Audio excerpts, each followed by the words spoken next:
ಓಂ ನಮೋ ಭಗವತೆ ವಾಸುದೇವಾಯ ನಮಃ. ವೀಕ್ಷಕರೇ, ಏಪ್ರಿಲ್ ತಿಂಗಳಿನಲ್ಲಿ ವೃಶ್ಚಿಕ ರಾಶಿಯವರ ಸಂಪೂರ್ಣವಾದಂಥ ಮಾಸ ಭವಿಷ್ಯ. ಈ ಏಪ್ರಿಲ್ ತಿಂಗಳಿನಲ್ಲಿ ವೃಶ್ಚಿಕ ರಾಶಿಯವರಿಗೆ ನಿಮ್ಮ ಜೀವನದಲ್ಲಿ ಮರೆಮಾಚಿದಂಥ ಒಂದು ವಿಷಯ ಈ ತಿಂಗಳಿನಲ್ಲಿ ಯಾವ ರೀತಿ ಹೊರಗೆ ಬರುತ್ತದೆ, ಮತ್ತು ನೀವು ತಪ್ಪಿಸಿಕೊಳ್ಳಲು ಪ್ರಯತ್ನಿಸಿರುವಂಥ ಪರಿಸ್ಥಿತಿ ಮುಂದೆ ಯಾವ ಪರಿಣಾಮ ತಂದುಕೊಡುತ್ತೆ, ನಿಮ್ಮ ಧೈರ್ಯವನ್ನು ಪರೀಕ್ಷಿಸುವಂಥ ಒಂದು ಪ್ರಮುಖ ಸಂದರ್ಭ ಯಾವುದು? ಈ ಎಲ್ಲ ಪ್ರಶ್ನೆಗಳಿಗೆ ಉತ್ತರ ಸಿಗಬೇಕೆಂದರೆ ಈ ವಿಡಿಯೋ ಮಿಸ್ ಮಾಡದೆ ಕೊನೆಯವರೆಗೂ ನೋಡಿ.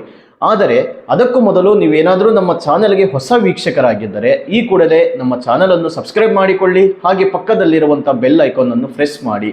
ಇದೇ ರೀತಿ ನಾವು ಅಪ್ಲೋಡ್ ಮಾಡುವಂಥ ಪ್ರತಿಯೊಂದು ವಿಡಿಯೋಗಳು ನಿಮಗೆ ನೋಟಿಫಿಕೇಶನ್ ಮೂಲಕದಲ್ಲಿ ತಕ್ಷಣವೇ ಬಂದು ತಲುಪುತ್ತದೆ. ಇನ್ನು ನಿಮಗೆ ಇದೇ ರೀತಿ ಹೊಸ ಹೊಸ ಮಾಹಿತಿಗಳಿಗಾಗಿ, ಹೊಸ ಅಪ್ಡೇಟ್ಸ್ಗಳಿಗಾಗಿ ನಮ್ಮ ಫೇಸ್ಬುಕ್ ಹಾಗೂ ಇನ್ಸ್ಟಾಗ್ರಾಮ್ ಪೇಜ್ನಲ್ಲೂ ಕೂಡ ನೀವು ಅಲ್ಲೂ ಕೂಡ ಬಂದು ತಿಳಿದುಕೊಳ್ಳಬಹುದು. ನೋಡಿ, ವೃಶ್ಚಿಕ ರಾಶಿಯವರಿಗೆ ನಿಮ್ಮ ರಾಶಿಯಾಧಿಪತಿ ಆಗಿರುವಂಥ ಕುಜ 6ನೇ ಮನೆಯಲ್ಲಿ ಇರುವುದರಿಂದ ಶತ್ರುಗಳ ಮೇಲೆ ಗೆಲುವು ನೀಡುವಂಥ ಶಕ್ತಿ ಈ ಒಂದು ತಿಂಗಳಿನಲ್ಲಿ ಕೊಡುತ್ತಾನೆ. ನೀವು ಎದುರಿಸುವಂಥ ಸವಾಲುಗಳನ್ನು ಧೈರ್ಯದಿಂದ ನೀವು ನಿಭಾಯಿಸುವಂಥ ಸಾಮರ್ಥ್ಯಗಳು ಈ ತಿಂಗಳಿನಲ್ಲಿ ಕಂಡುಬರುತ್ತೆ. ಮತ್ತು ಸೂರ್ಯನು 6ನೇ ಮನೆಯಲ್ಲಿ ಇರುವುದರಿಂದ ನಿಮ್ಮ ಸ್ಪರ್ಧೆ ಮತ್ತು ಕೆಲಸದ ಒತ್ತಡಗಳು ಅಧಿಕ ರೀತಿಯಲ್ಲಿ ಹೆಚ್ಚಾಗುತ್ತದೆ.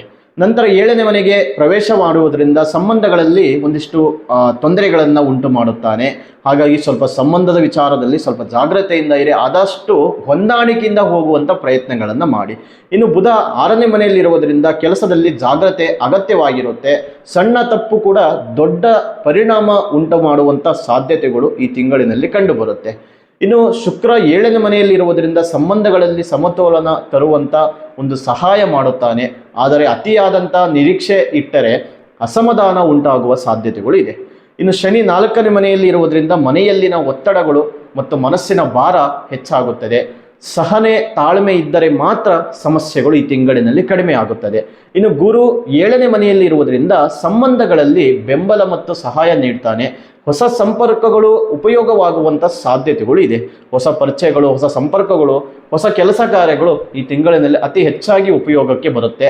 ಇನ್ನು ರಾಹು 5ನೇ ಮನೆಯಲ್ಲಿ ಇರುವುದರಿಂದ ಒಂದಿಷ್ಟು ನೀವು ಮಾಡುವಂಥ ಯೋಚನೆಗಳು, ತೆಗೆದುಕೊಳ್ಳುವಂಥ ನಿರ್ಧಾರಗಳು ಈ ಒಂದು ತಿಂಗಳಿನಲ್ಲಿ ಉತ್ತಮವಾಗಿರುತ್ತೆ.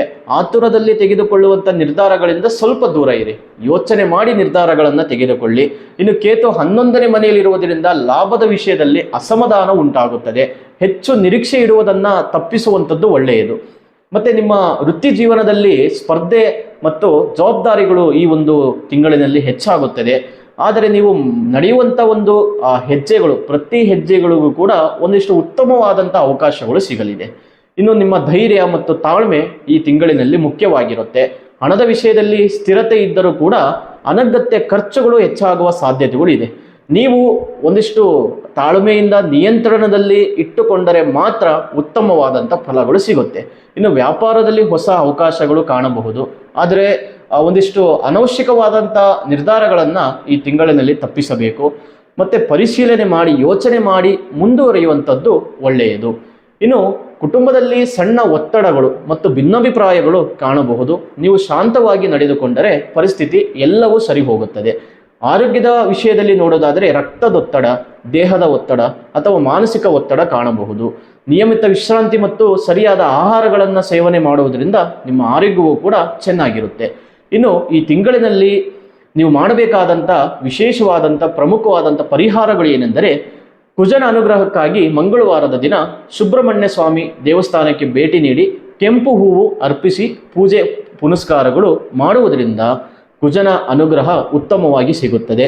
ಇನ್ನು ನಿಮ್ಮ ರಕ್ಷಣೆಗಾಗಿ, ಈ ತಿಂಗಳಿನ ರಕ್ಷಣೆಗಾಗಿ ದುರ್ಗಾದೇವಿಗೆ ದೀಪ ಹಚ್ಚಿ ಶಾಂತವಾಗಿ ಕೆಲವು ನಿಮಿಷ ಕುಳಿತು ಪ್ರಾರ್ಥನೆಯನ್ನು ಮಾಡಿದರೆ ಮನಸ್ಸಿಗೆ ಧೈರ್ಯವನ್ನು ತಂದುಕೊಡುತ್ತದೆ. ಇನ್ನು ವೃಶ್ಚಿಕ ರಾಶಿಯವರಿಗೆ ಈ ತಿಂಗಳು ಧೈರ್ಯ ಮತ್ತು ಸಹನೆಯ ನಡುವೆ ಸಮತೋಲನವನ್ನು ಕಾಯ್ದುಕೊಳ್ಳಬೇಕಾದಂಥ ಸಮಯವಾಗಿದೆ. ನೀವು ಶಾಂತವಾಗಿ ಯೋಚಿಸಿ ನಡೆದುಕೊಂಡರೆ ಎದುರಾಗುವಂಥ ಸವಾಲುಗಳನ್ನು ಯಶಸ್ಸಾಗಿ ನೀವು ಪರಿವರ್ತಿಸಬಹುದು. ಇನ್ನು ವೀಕ್ಷಕರೇ, ಈ ವಿಡಿಯೋ ನಿಮಗೆ ಉಪಯೋಗ ಆಗಿದ್ದರೆ ವಿಡಿಯೋ ಲೈಕ್ ಮಾಡಿ, ಶೇರ್ ಮಾಡಿ, ಜೊತೆಗೆ ನಮ್ಮ ಚಾನಲನ್ನು ಸಬ್ಸ್ಕ್ರೈಬ್ ಮಾಡಿಕೊಳ್ಳಿ. ಮತ್ತು ನಿಮ್ಮ ಸ್ನೇಹಿತರಿಗೂ ಕೂಡ ಈ ವಿಷಯವನ್ನು ಹಂಚಿಕೊಳ್ಳಿ. ಇನ್ನು ನಿಮ್ಮ ರಾಶಿಯ ಬಗ್ಗೆ ಅಭಿಪ್ರಾಯಗಳು ಮತ್ತು ನಿಮ್ಮ ಅನಿಸಿಕೆಗಳನ್ನು ಕಾಮೆಂಟ್ ಮೂಲಕ ತಿಳಿಸಿಕೊಡಿ.